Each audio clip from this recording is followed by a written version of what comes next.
We have two lifts on this building. One here, one this one. This has been completed, and the other one is the one at the back here. So we have three levels: ground, the one on top, and the last level on the last level. This Otis lift has been completed by Otis, and other works are also completed by local contractors on the cladding works. The flooring and all the flooring is done by the in-house maintenance team.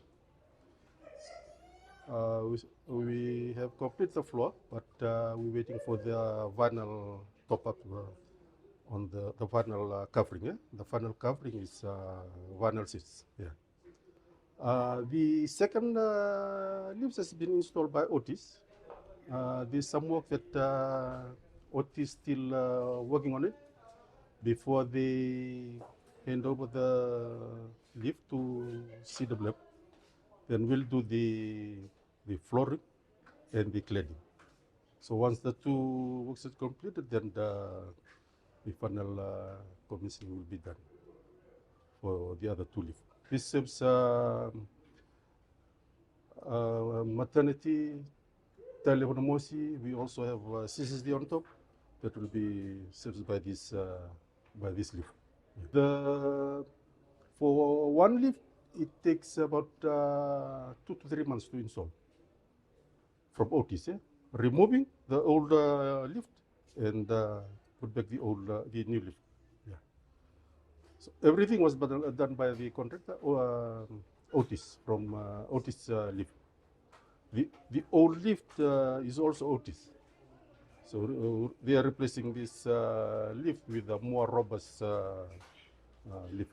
They start removing the lift on this year. Starting of this year, they start pulling out the lift and replacing the old lift. Before the replacement of the lift, we were just monitoring the lift. We were monitoring the lift. What we do, we have people to monitor the lift. Like we drive the lift. We drive the lift. Somebody have to go with the lift, press the button in, go up and down, open the door. And we also monitor the loads that we put in terms of patient and also in terms of supplies that comes in. We monitor that. And then we monitor the amount of movement of the lift. We started monitoring about 2 years that we were monitoring the lift. But before that, it was going on its own. Multiple breakdowns come in, so we have to call the contractors. And the contractors for these lifts, they are in New Zealand. So we have to, when the lift down, we have a call center that we have to call. We call New Zealand, and that Otis New Zealand refer the complaints to their local partners here in Fiji. Then they come and attend to the breakdown. Yeah, we alert the management regarding breakdown. We alert the management regarding the break. That's why they were pushing to have a new lift.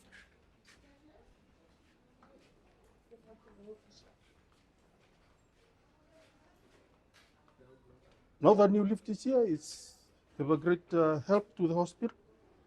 We have relief with the new lift. Everything comes in, go, supplies go, and we are just monitoring on the breakdowns.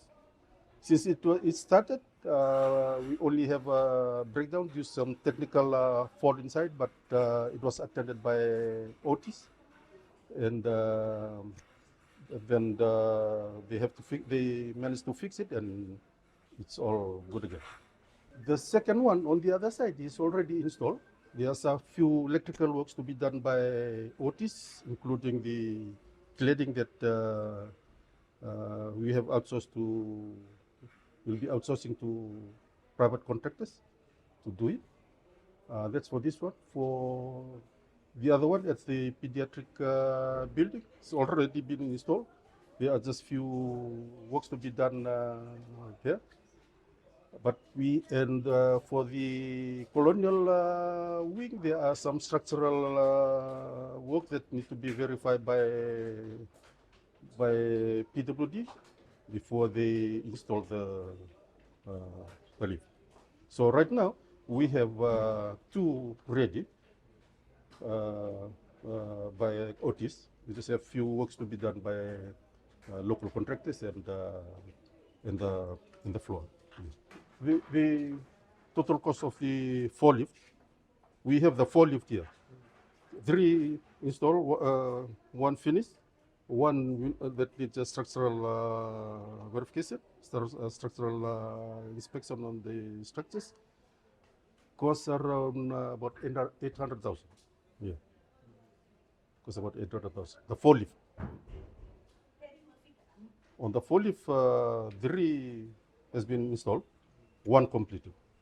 Installation of this new lift, the feedback from the public has been great. When they come in, they used to see the old lift and it's driven by somebody. But now we have a more advanced lift that we have with the new technology and all the things that comes with the lift. Yes, the publics are very great on looking at the hospital with the new lift, and hopefully when we come up to get those three lifts online, it will boost a lot of works in the hospital, especially the public when they enter the hospital. Those that can't even use the stairs, they're able to use the lift. Here in this part of the hospital, well, when we were using those old lift, this comes a time when the other one was broken down and it can't be fixed, so they were maintaining this one. And when it broke down, the only alternative ways to take patient is to use the stretchers and take them down on the stairs. For patient going to emergency, we take them down these stairs and we wheel them to maternity and board the ambulance on the other side to emergency. Everything that used to go on lift, when the lift broke down, we have to use the stairs. Taking patients down, taking supplies up, taking meal to the patients, all those are used we use the stairs when the lift broke down. Since we were not trained on the lifting patients, but we are fortunate that we explore this opportunity with the National Fire Authority. So we write to National Fire Authority, we visit them, we have dialogue with them, and they came and train our staff on the lifting procedures, the equipment, the recommendation for equipment, and how we lift a patient from one level to another level. So we're fortunate that we have that training, and our staff have been trained on that.